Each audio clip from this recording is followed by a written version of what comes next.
everyone. It is great to have you with us. Bob Sosi alongside Pam Roecker. And Pam, this is exactly what you would envision in the championship game. Clearly the two best teams meeting. These teams have separated themselves from the league. 50 combined wins. First time in league history that two teams have won 13 games apiece. The way I'm going to address the group today and the way I prepared for this presentation, my overall theme would be professionalism, all right? If you can get yourself in the mindset of, and the people in the studio, that this is a professional broadcast, that you're representing the college, you're representing Christy, you're representing every athlete, every coach, and you commit to doing a great job. I have some really good suggestions where you can fill that dead air time, where you can talk to the people back in the studio and say, hey, you know what? We're trying to call a good soccer game here. We're trying to call a good lacrosse game. We're trying to do the best we can for these athletes.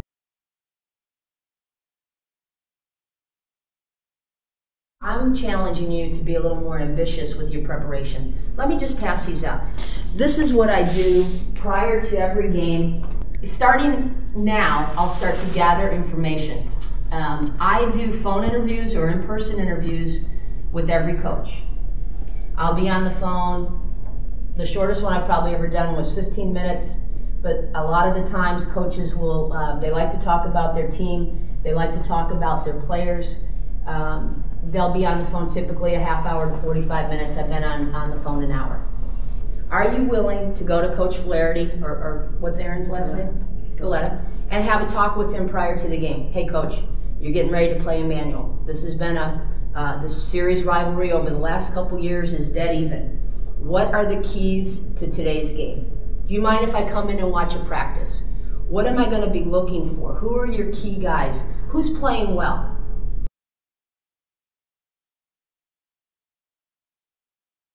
This is a simple way to put this. The play-by-play person sort of tells you what happens, and the analyst role, and again, this is my feeling on this, tells you why it happened. The play-by-play person keeps his stats, so we have a spotter. All right, they'll say, oh, Lasell's on a 10-0 run. So the play-by-play person will go, well, the Lasers are really hot. They're on a 10-0 run. They've held Emmanuel scoreless, then I will say why it happened. Well, you know, that the press the Lasers are putting on is extremely effective. Emmanuel's not able to get the ball over half court. Those steals have led to easy baskets. Boom. Okay, that explains the 10-0 run. Play-by-play person, you know, coach put Christy Walter in the game. She's a three-point shooter. She's averages 9 points a game, and she shoots at a rate of 45% beyond the arc. Well, when I talked to Coach Flaherty earlier today, she talked about Christy being the zone breaker. So I'm not surprised when Emmanuel went to the zone that they put Christy Walter into the game. Okay? Numbers on the play-by-play, stats you can pull off of Janice's website, who's averaging what, right? Then if you're taking the analyst role, you know, again, how much research do you want to do?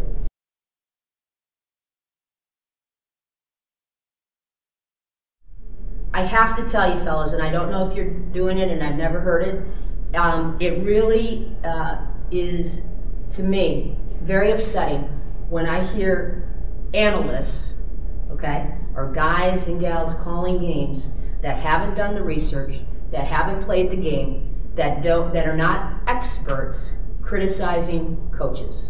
See, to me, a college webcast, audio or video, you're promoters of your program. You're marketers, okay? You are, like Christy, I think you said, the face, right?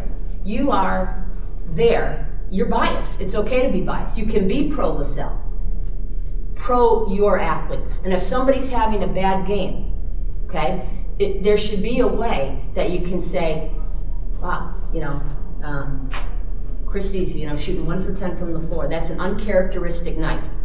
And then the play-by-play announcer can say, that's the analyst. Play-by-play announcer can say, boy, you're right. You know, Walter normally averages 10 points a game and shoots 50% from the floor.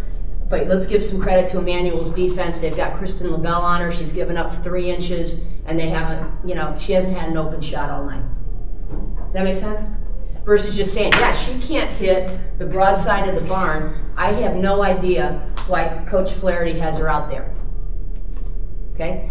It's loyalty. It's promotion of your program. Conversely, one of the things I had to work on was being a little more animated. Okay, well, I was nervous in the beginning, so I did I didn't let my personality come through. I did a more serious call.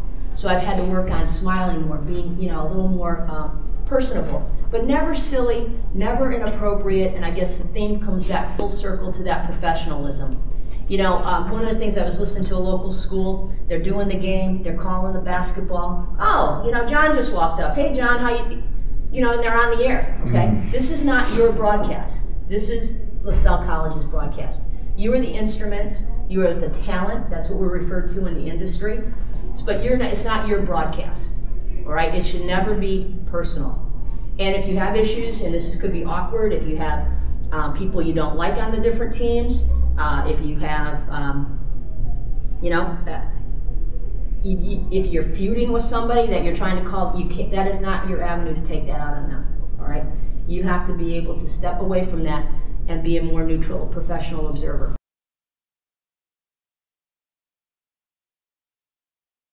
If you're not at practice, you don't know what's happened. Christy may be an all-star guard, but maybe she's been a dog at practice all week. Maybe coach is teaching her a lesson.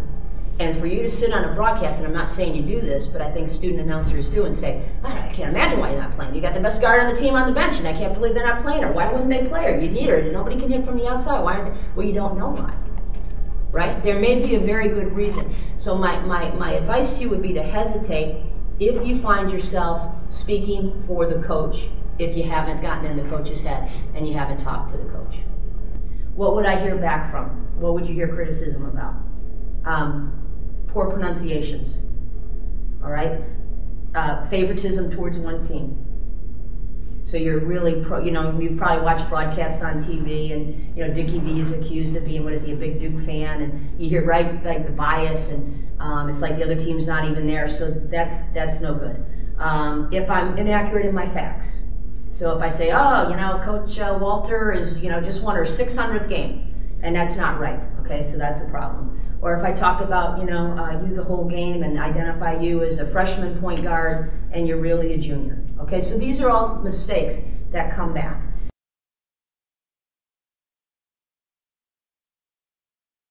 Parents are your audience. Parents of your student athletes are the ones listening to the broadcast. They want to hear you say nice things about them. Okay? If you're looking for information, talk about somebody's height, especially if it's audio only.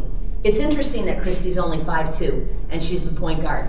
It's interesting that I was 5'8" and a point guard. That's interesting that there's a 6-inch difference if we're playing against each other, right? It's interesting if a team comes in a couple of years ago, Emerson had a 6'3" or 6'4" center. That's uncharacteristically big in the GNAC, right? That's interesting. That's an interesting fact to point out. That's on your rosters. That's a play-by-play guy's job. Starting lineup, wow, Johnson Wales doesn't have a starter over 5'8". If I'm home and I'm listening to audio, I'm not going to know that. And on the webcast, the quality it's not great enough where I'm going to be able to tell how big. But that's an interesting fact, isn't it? So I'm the play-by-play guy. I look at the roster. Wow, they don't have a starter over 5'8". That's interesting for the audience.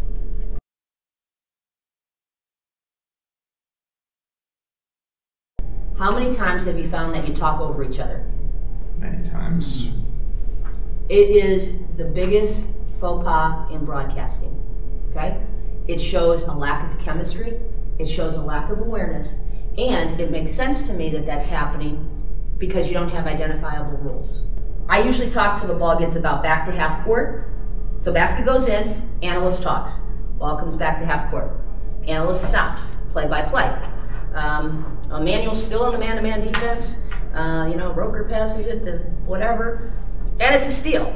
Now this is where the art comes in. If it's a quick steal, and the play-by-play person is still talking, this is where you develop a chemistry. And you can even talk about it before the game. Hey, Christy, if there's a quick change of possession, I'm just going to stay with the play. So, I come down, play-by-play's talking, Roecker passes it to Walter, Roecker gets it back. That's a steal by Lasell. I'm as a play-by-play mate say, Smith for Lasell with the steal, takes it the length of the court.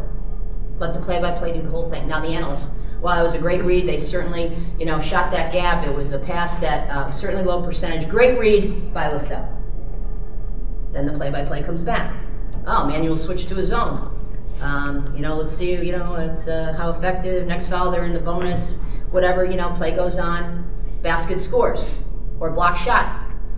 Analyst jumps in. Wow, it was great rotation defensively. The center thought she had a wide open look, and out of nowhere, the weak side help came over just as you practice. Okay, analyst done, play-by-play comes back. You can look at each other. So as I'm talking, I can also say, or I can tell Christy, keep going. Like if she's got a good story, go ahead, keep talking, right? You can communicate like that. Dribble penetration, a big key in the Eagles' attack. A kick to the corner. Harris lines up at 3, and American with the first lead. Good start, good defensive pressure. Raven Harris establishing herself early.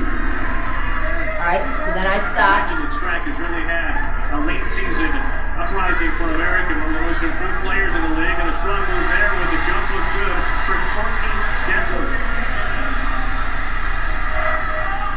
Now that was a time where I chose not to say anything because he said what she did, right? It was a strong move there by Courtney Detmer, a jump hook.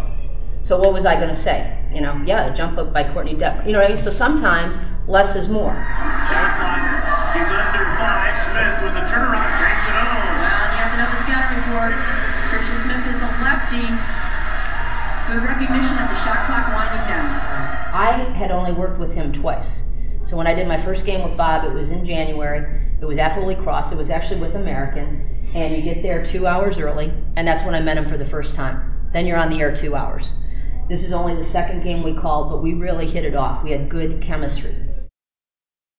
Suggestions on downtime.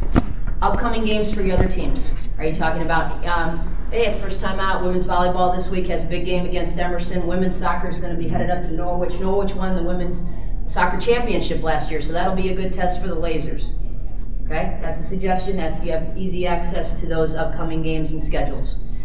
Halftime interviews. Student government president, SAC president, a team captain from another sport, maybe a senior, senior of another men's basketball team. Maybe you're doing the women's game. You bring the senior up and you say, hey, this is the last week of the season. You've had a terrific career. What are your goals? Well, how does the team feel getting ready for the stretch run and getting ready for GNAC play? Absolutely should get the halftime stats. That's another good time killer where don't read everything, but highlight the leading scorers. Look for rebound. And again, I just know basketball, but I'm sure soccer has stats too, right? Look, shots on goal. Wow, 20-1. And we've only given up 1 goal, and they have a barrage of 20 shots. That's a great job by our goalie. Rebound discrepancies, turnover discrepancies. Every game that we have has a game story on our website up within 12 hours. So there's a detailed, Janice has a great game story on there. You can read that story. The last game that went, last time Lasers out to be ready for the next game. The GNAC website has all the conference standings, conference leaders, conference statistics. You can pull out, if we're playing a manual, who their leading scorers are. You can pick a couple names from their roster before we even get all that information from the GNAC website. The standings know where we are as opposed to the team coming in. And this is the same for any sport. We have the stories up there, the stats up there, the player bios up there, all that information. Other schools' websites will have that information for their schools. Mm-hmm. If we're playing a manual, go to their website, pull up their player profiles. They're all on there. Who's leading their scores, who's doing whatever for their team.